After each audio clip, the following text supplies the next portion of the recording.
Alright guys, this video is going to be showing you how I'm going to move my turn signals from here up to here. So the turn signal is going to go in place of the marker light, and the marker light is going to go down in place of the turn signal. And I'm going to be doing this on both sides. So let's begin. Alright, so first you're going to have to find this the marker light itself in order to pull it. And here you can see this rubber grommet over the low beam headlight. Basically, you're going to take that off, and on the other side, you're not going to see it, but you will be able to feel it. You're looking for another rubber grommet about this size, so it's considerably smaller than the other one, and should be the only one back there. So just go ahead and pull that off. Alright, so the next thing I did was I took off the bottom pieces here, your actual lens, and then your bottom grill here. Basically you have two screws, one in this piece in the corner here, and then one on the bottom of your turn signal. Right there. It's going to be up underneath the string and so once you have this, you now know where you're going to be getting your power for your turn signal, which is going to be up there. So you're going to basically, at some point, you can do it now or I'm going to do it later, cut these, run power from this up to the bulb that is in this housing right here. The reason you're cutting is because this bulb will not fit in this mount, and this bulb will not fit in this mount. So you're keeping the same bulbs, just changing what they do. By opening this up, you also have easier access to reach this one, which is very hard to get to. But basically, it's going to twist out and pull back, so you're just going to have to keep at that. Okay, I actually found a way to access the power wires you'll need for these marker lights without taking out the bulb, which is a huge time saver, you know, headache, whatever you want to call it. Basically, see how well I can get this on camera here. Inside your main low beam grommet, you're going to look in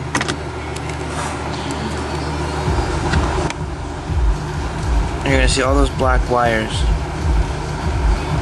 Now some of those are going to be for your headlight, and you can pull out your bulb, which I did. I have HIDs, so I went ahead and pulled that out, and you can see my headlight power, which is right there. The other set is going to your corner light, and I did check it, you know. I went ahead and pulled on the wire that I could reach from the corner light, and it turns out to be the same two wires. So basically, you're just going to pull them out from here. You're going to attach your wires and run them down here. Now to protect the wire I'm using, I went ahead and got some 1/4 inch split loom. Just going to run that down just like the factory does. And the inside wire I don't think really matters, using speaker wire. So yeah, I'm going to go ahead and wire it in at the bottom. Now I'm going to feed it up and do the same for the top. I'm going to have to figure out which is which, because up here you have two black wires, but down below, coming from the factory thing here, you have a black and green, which I'm going to assume is the ground, and you have the brown, which is the positive. So I'm going to attach that, run it up here, and then alright, so I've run down my two wires here. I went ahead and connected the negative, and it runs up here. As you can see, it's not tucked away, but I just ran it down through there. So now I'm going to go ahead and solder and tape up my negative connection before doing my positive, just to make sure I don't short anything out. I'm not sure if it's getting power or what, but I'm just going to go ahead and do that, and throw this in there. This is an HID bulb, an aftermarket kit, and many people know that these will not fit in the housing properly. I believe these are the Valeo H7 bulbs. Basically what you're going to have to do is you're going to have to modify this base. See this lower lip here? That's too thick. It won't catch in the little arms that are in the actual housing that will hold this in place. So you're going to take a Dremel and you're going to want to take some material away from that lower lip, make it thinner. Then it will have enough room to sit in there and catch and be held in by the two, the prongs that are in there. You can do this with a Dremel. That's what I'm going to use, and I'm going to do that while my soldering iron is warming up. I just rebased my bulb, if you will.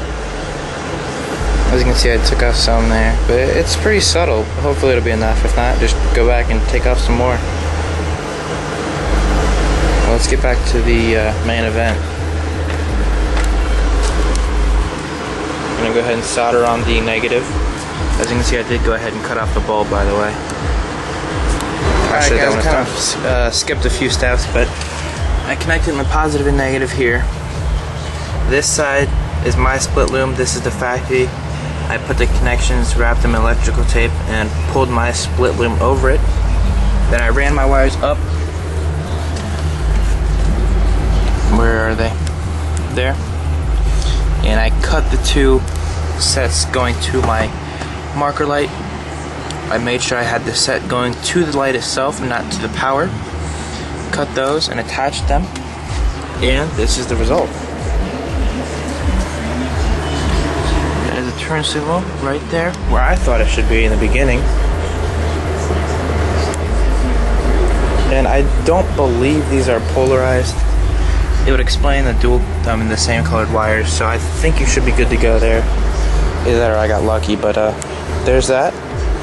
And I'm going to go ahead and hook up the bottom, and we'll see how it looks. Basically, I'm going to be doing the same thing. When you cut these wires going to your marker light, you have the two that go to the light itself and two that go to the power.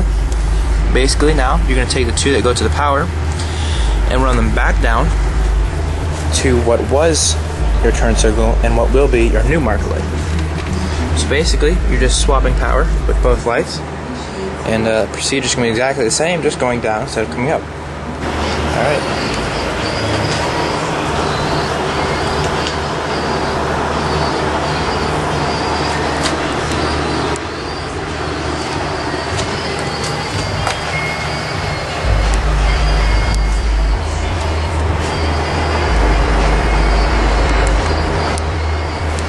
Alright, so I went ahead and finished up here.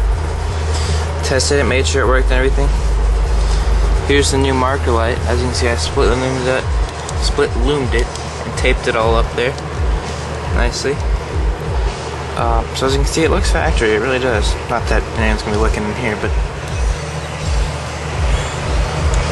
everything is pretty much contained. So I'm gonna go ahead and put in these pieces, and all right. So we're gonna do this like old versus new. This is how it came. Headlights on, and this is with my modification.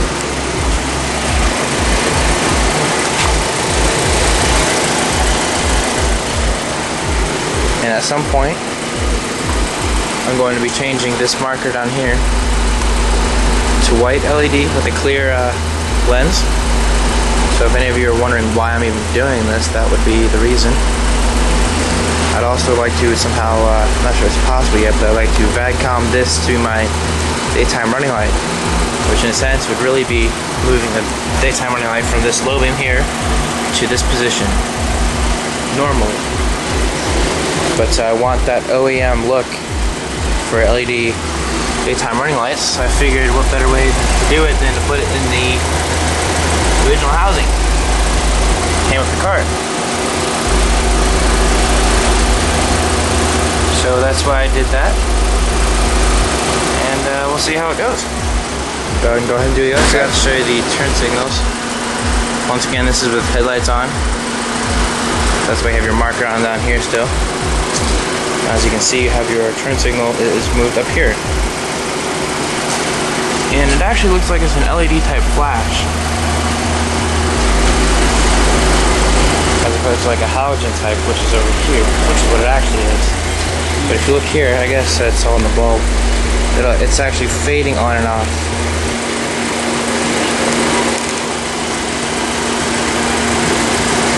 Whereas over here, on the new bulb, it's clicking on and off. Subtle change, but gives an LED look almost.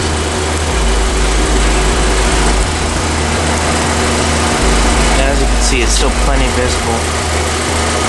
The turn signal is, and this is my rebased or modified base HID.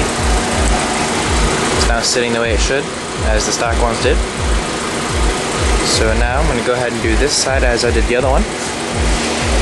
And on this side, I went ahead and cut off the light already. Pulled the 2 factory wires out of the factory split loom. Stripped them. On this side, brown is your positive, and the white and black one is going to be your negative or your ground. Basically, I'm going to do the same exact thing as I did on the other side. I'm going to run 2 of my wires, positive and negative, through a split loom up to the top. We're going to tap into this. Then after that, we're going to take this, move it down, and tap into that. And here's your light. So you just cut the ends off.